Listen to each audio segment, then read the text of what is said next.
हर हर महादेव। श्री शिवाय नमस्तुभ्यम। आप सभी कमेंट में हर हर महादेव अवश्य लिखेगा। आइए आज का उपाय देख लेते हैं, जो कि सावन के दूसरे सोमवार का महा उपाय है। इस बार सावन के दूसरे सोमवार के साथ साथ उसी दिन कामका एकादशी का व्रत भी रखा जाएगा, जो कि दुर्लभ संयोग बन रहा है कि विष्णु भगवान का एकादशी का व्रत है और सावन का दूसरा सोमवार है, जो कि बहुत दुर्लभ संयोग से ऐसा संयोग बनता है। आइए अब उपाय देख लेते हैं। ये 21 जुलाई दूसरे सोमवार का महा उपाय है। साथ ही साथ एकादशी का उपाय भी हम देखेंगे। इस उपाय के लिए आपको क्या करना है, एक धतूरा लेना है और बेलपत्र के जो बेलपत्र का वृक्ष होता है उसके 7 कांटे लेने हैं।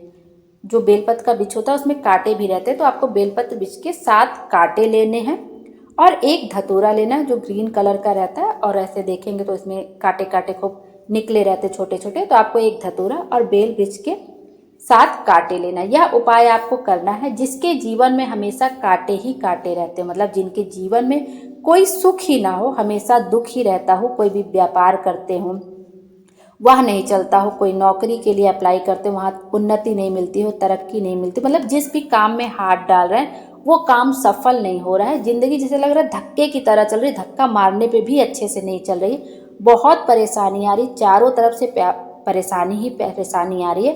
दुकान व्यापार कुछ भी अच्छा नहीं चल रहा है, तब हमको यह उपाय करके देखना है, क्योंकि हम सब कुछ करके हार गए हैं। तब हमको यह उपाय एक बार अवश्य करके देखना है, क्योंकि यह उपाय हम केवल साल में एक बार ही कर सकते हैं, वो भी सावन के दूसरे सोमवार में। कहा गया है कि जो अपनी ज़िंदगी से बहुत तंग आ गया हो, बहुत दुखी हो, उनको यह उपाय एक बार अवश्य करना चाहिए। अब आपको करना क्या है, यह उपाय के लिए आपको एक धतूरा लेना है और बेलपत्र के 7 कांटे लेने। और आपको यह ध्यान रखना है कि यह उपाय आपको रात्रि के समय करना। आप चाहें तो किसी मंदिर में जो रात्रि में खुला रहता हो वहाँ पे आप जाके कर सकते हैं, क्योंकि ज़्यादातर मंदिर 10 बजे तक तो खुला ही रहता है, 11 बजे तक भी कोई कोई मंदिर खुला रहता है। आगे से पहिया कहीं पे शंकर भगवान तो अकेले में भी बैठे रहते हैं, जहाँ पे कोई मंदिर वगैरह नहीं होता, तो आप वहाँ भी जाके यह उपाय कर सकते हैं। और कुछ नहीं तो आप अपने घर के शिवलिंग पर तो कभी भी कोई भी उपाय कर सकते हैं। आपको करना क्या है कि 10 बजे से 12 बजे के बीच में, रात्रि के 10 बजे से 12 बजे के बीच में ही आपको यह उपाय करना है। धतूरा लेना है और 7 बेलपत्र के कांटे लेने हैं और उसको आपको समर्पित कर देना है शिवलिंग के ऊपर। धतूरा लिया आपने और बेलपत्र के 7 कांटे लेके आपको शिवलिंग के ऊपर समर्पित कर देना है। श्री शिवाय नमस्तुभ्यम बोलते हुए, नमः शिवाय बोलते हुए या ओम नमः शिवाय बोलते हुए आपको समर्पित कर देना। आपकी जिंदगी में चाहे जितना दुख होगा, परेशानी होगा, पंडित जी ने बताया है कि व्यापार व्यवसाय के लिए बहुत सारे एग्जाम में बैठ रहे हैं लेकिन कुछ नहीं हो रहा है, तो आप यह उपाय करके देखें। आपको 3 से 3.5 महीने में उन्नति, अपने जीवन में प्रगति देखने को ही मिलेगी। आप चाहे जिस भी काम में हाथ डालेंगे, जिस व्यापार या नौकरी में उतरेंगे, उसमें आपको तरक्की ही तरक्की मिलेंगे।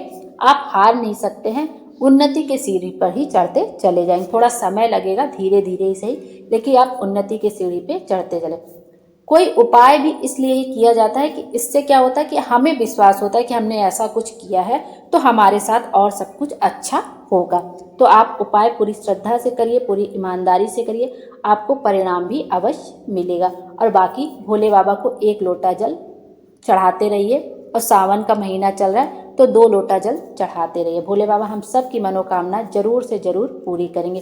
अब एकादशी भी है सावन के दूसरे सोमवार के साथ साथ, तो एकादशी के दिन पंडित जी ने कहा है कि जब भी आप जल चढ़ाने जाएं, जल चढ़ाने तो हम रोज ही जाते हैं, जब एकादशी के दिन जल चढ़ाने जाएं तो शिवलिंग के ऊपर आपको क्या करना है, 3 बार, एक जो आप कलश लेके जाएं तांबे के लोटे के जल में, तांबे के लोटे में जल लेके उसी से 3 बार स्वधा स्वधा स्वधा कहते हुए जल जरूर समर्पित करें। स्वधा कहने से जल समर्पित कर से तो हमारे जीवन में उन्नति ही उन्नति होती है। इस तरह से जल जरूर समर्पित करें।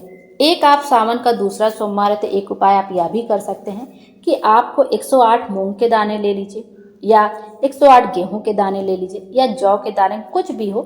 एकादशी सावन के दूसरे सोमवार पर पड़ रहा है तो आप चावल मत समर्पित करिए, क्योंकि एकादशी के दिन चावल नहीं समर्पित किया जाता भोले बाबा को भी। तो आप क्या करिए, एकादशी के दिन विष्णु भगवान को चावल समर्पित नहीं होता है, तो आप एकादशी के दिन चावल आप ना समर्पित करें शिवलिंग पर भी। इस कारण से शिवलिंग पर भी एकादशी के दिन चावल नहीं समर्पित किया जाता है। तो आप क्या करिए, 108 आप गेहूं के दाने ले लीजिए या 108 मूंग के दाने ले लीजिए, जो भी आसानी से मिल जाए वो आप ले लीजिए और अपनी हथेली में रख के अपनी कामना कहते हुए, जो भी आपके मन में कामना है, जिस भी कामना से आप यह उपाय कर रहे हैं, श्री शिवाय नमस्तुभ्यम कहते हुए, नमः शिवाय कहते हुए आपको शिवलिंग पर उस 108 दाने को समर्पित कर देना है। इस तरह से जब आप 108 दाने शिवलिंग पर समर्पित करेंगे तो आपकी मनोकामना 3 से 3.5 महीने में अवश्य ही पूरी हो जाएगी।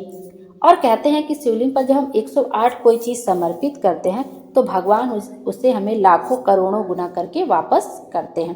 तो सच्चे दिल से हमें 108 दाना सोमवार के सोमवार जरूर से जरूर शिवलिंग पर समर्पित करना चाहिए। और 2 लोटा जल हमें पूरे सावन के महीने में 2 लोटा जल शिवलिंग पर समर्पित करना चाहिए। आप इस तरह से यह उपाय करके देखें, हमारे जीवन की जो भी परेशानी होगी उससे हमें निजात मिलेगी और हमारी ज़िंदगी में खुशियाँ ही खुशियाँ आएंगी। भोले बाबा हम सब की मनोकामना पूर्ण करें और हमारे जीवन को खुशियों से भर दें। Thank you.